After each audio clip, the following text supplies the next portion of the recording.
Interview कैसे qualify करना है? इंटरव्यू से पहले एक स्टेज होती है साइकोलॉजिकल एग्जाम की, जी, वो भी आपको जो है वो उसमें क्या क्लियर क्या करना होता है? होता है। मुख्तलिफ किस्म के छोटे छोटे टेस्ट होते हैं। आपकी ज़िंदगी के अंदर नाकाबिले फरामोश वाक़यात बयान करें, अपनी स्ट्रेंथ्स, अपनी वीकनेसेस, मुख्तलिफ ग्रुप डिस्कशंस, ठीक है, मुख्तलिफ ग्रुप एक्टिविटीज़ को साइकोलॉजिकल चीज़ें, वो होता है। लेकिन उसके बाद फिर जो इंटरव्यू होता है ना, खुरम इंटरव्यू के अच्छा सर, अंदर ये काइंडली प्लीज, ये साइकोलॉजिकल जो टेस्ट होता है, हाँ, इसकी सिग्निफिकेंस क्या है? और इसमें जो जैसे आपने ये चंद एक सवाल बताया कि ये तो कोई भी बच्चा फिर रट्टा लगा के चला जाए। नहीं, इसमें इंटेलिजेंस और आपका एप्टीट्यूड, आपका बिहेवियर, लेकिन नफ्सियात के जितने भी टेस्ट होते हैं ना, वो आपके एप्टीट्यूड, आप आपके खुद भी बिहेवियर को बता क्रिमिनल देते हैं। यस, साइकोलॉजिस्ट मैं हैं। क्रिमिनल साइकोलॉजी का हूँ। अच्छा, उसमें मैं आपको एक चीज़ बताऊँ ना, जैसे कि जनरल ज़िया साहब की जब अपॉइंटमेंट हुई थी sir. As a second lieutenant, तो जी जी। साइकोलॉजिस्ट ने लिखा था कि ये माइट बी पॉसिबल कि इसका टिल्ट डिफरेंट हो बाकियों से। और इस तरह से जितने लोगों ने भी मार्शल लॉज लगाए हैं, तो जो साइकोलॉजिस्ट थे उस ज़माने के अंदर जब उनकी इंडक्शन हुई थी, तो कहीं न कहीं से उनकी जो फाइंडिंग्स थी, उनकी लिस्ट के अंदर इस तरह के इशारे मिलते रहे हैं।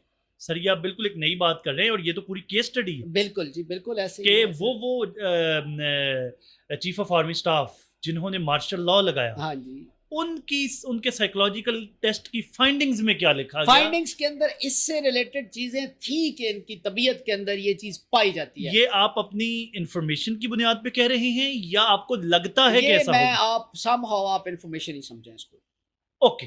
ठीक है? ओके, इन्फॉर्मेशन ही समझें इसको आप। हमने एक बात छुपाई है बताने के लिए। यस, अक्सर बातें छुपाई जाती हैं बताने के लिए। जी सर। अच्छा जी, तो आप वो अच्छा, ये उसके टेस्ट बाद की आगे बात जी कर रहे इंटरव्यू। हैं। इंटरव्यू जो होता है ना खुरम, इंटरव्यू अक्सर लोग कहते हैं कि शायद ये कोई एग्ज़ाम टाइप चीज़ होती है कि आपको चीज़ें आनी चाहिए। जी जी। इंटरव्यू बड़ी दिलचस्प चीज़ होती है। अच्छा पैनल होता है, आपको अच्छा एनवायरनमेंट दिया जाता है, आपको फुल डिबेट करने का मौका दिया जाता है, गपशप करने का मौका दिया जाता है। उसमें आपका सबसे पहले जो चीज़ नोट की जाती है वो कॉन्फिडेंस लेवल होता है। ठीक है। दूसरी चीज़ जो नोट की जाती है वो आपकी मेंटल एबिलिटी होती है। आप मेंटली कितने स्टेबल हैं, ओके। आप प्रेशर को कितना कोप कर सकते हैं, आपकी एंगर मैनेजमेंट किस तरह की है, आपकी क्राइसिस मैनेजमेंट किस तरह की है, किस तरह की सिचुएशन में आप किस तरह से एक्ट और रिएक्ट करेंगे।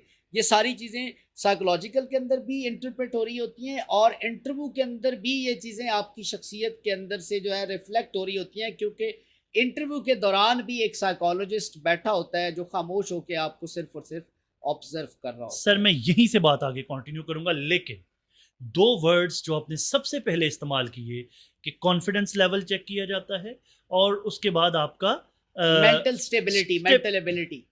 सर, लोअर मिडिल क्लास का बच्चा, तो उसका तो ना कॉन्फिडेंस होता है, ना उसकी मेंटल स्टेबिलिटी होती है, तो गरीब का घर का बच्चा तो फिर रह गया सीएसएस नहीं, से। इसमें खुरम देखें 2-3 चीज़ें हैं।